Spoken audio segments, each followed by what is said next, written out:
sebenarnya nggak terlalu rumit.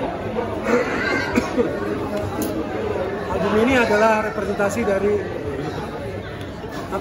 karakter terbaru saya aja, dan saya pikir album ini juga ini harapan saya bahwa album ini berdiri di antara banyak album yang ada saat ini dengan karakternya dan kekuatannya sendiri. Makanya saya kasih nama Sigma.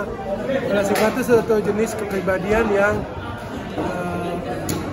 nggak terlalu mendominasi, tapi bisa juga punya kekuatannya sendiri ketika ada persaingan. Itu yang pertama saya keluarin, ditentukan untuk bersama. Lalu mungkin ada untuk kita dan mungkin yang lain. Saya lagi survei dulu dengan teman-teman penggemar yang mana mereka paling suka. Nanti saya buatkan video.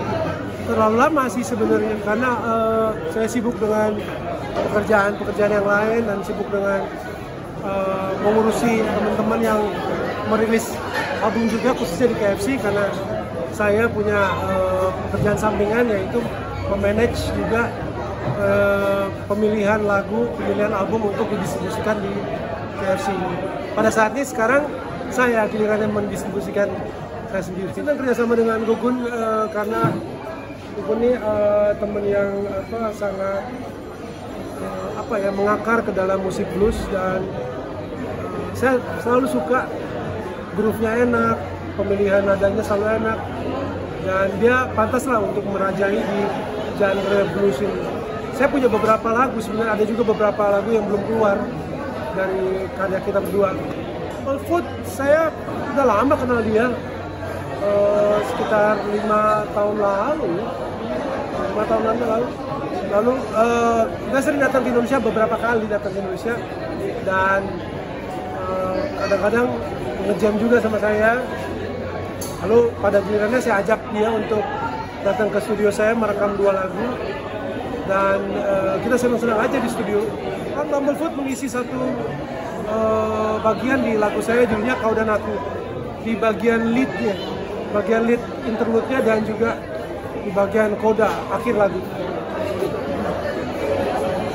Tidur yang cukup, pelihara kesehatan, jangan banyak merokok, makan makanan sehat, karena vokalis sangat bergantung dengan kesehatan tubuhnya, khususnya tenggorokan.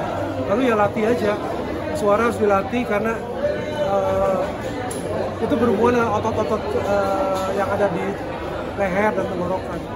Dan tidak boleh salah bernyanyi, tidak boleh salah memiliki teknik bernyanyi, karena kalau kita, bukan salah sih, kadang-kadang penyanyi itu mengutamakan karakter nyanyi, padahal sebenarnya itu kurang sehat untuk daya tahan bernyanyinya. Ya saya terus terang agak terbalik, jam 10 saya sekitar jam 3 malam, saya bangun jam 10, jam 11. Saya usahakan untuk tidur cukup meskipun agak terbalik jam. Dan saya tuh nggak perlu bangun pagi kebanyakan ya. Jadi ya ritmenya sudah seperti itu. Saya pikir saya nggak apa-apa ya, baik-baik lah. Zaman dulu waktu anak saya masih kecil, saya tuh susah bangun pagi. Saya suka paksakan. Tapi sekarang lumayan. Sekarang karena anak saya beranjak dewasa, saya ingin ketemu dia kalau pagi-pagi saya mesti bangun. Saya bangun, saya soal nasihati, saya hati-hati dan sebagainya. Lalu saya tidur lagi. Nggak apa-apa, nggak ada komplain. Ya, mereka memahami pekerjaan saya sebagai musisi penyanyi, bahwa saya harus menjaga kesehatan saya. Ya, buat saya penting untuk saya punya banyak waktu dengan anak saya, karena dia dalam masa pertumbuhan, dan saya ingin dia punya karakter yang baik. Ya, apapun nanti profesinya, karakter adalah yang pertama. Harus jujur, harus terbuka juga, harus bisa kerjasama, bisa berkomunikasi, bisa ya hal-hal positif seperti itu. Karena saya ingin menjadi musisi, tapi saya bilang sama dia, kadang-kadang jadi musisi itu ada bosennya loh. Jadi ada bosennya juga.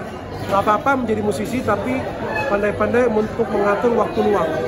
Artinya waktu dimana kita nggak bermain musik, atau kita nggak melakukan apa-apa. Karena waktu luang untuk seniman dan musisi itu bisa berbalik menjadi satu yang nggak produktif dan juga mungkin berbahaya, ya.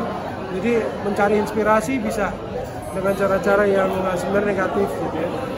Anak saya tuh main di lagu Kau dan Aku, dia main keyboard. Dia main keyboard di lagu Kau dan Aku. Jadi kalau tadi lihat ada lagunya Kau dan Aku yang kita main. Anak saya main keyboard dan juga main sedikit perkusi. Anak saya belum suka lagi nyanyi. Dulu waktu kecil dia nyanyi. Cuman sekarang periodenya lagi nggak terlalu suka nyanyi. Ya saya biarin aja dia menekuni piano, keyboard, drum, dan gitar.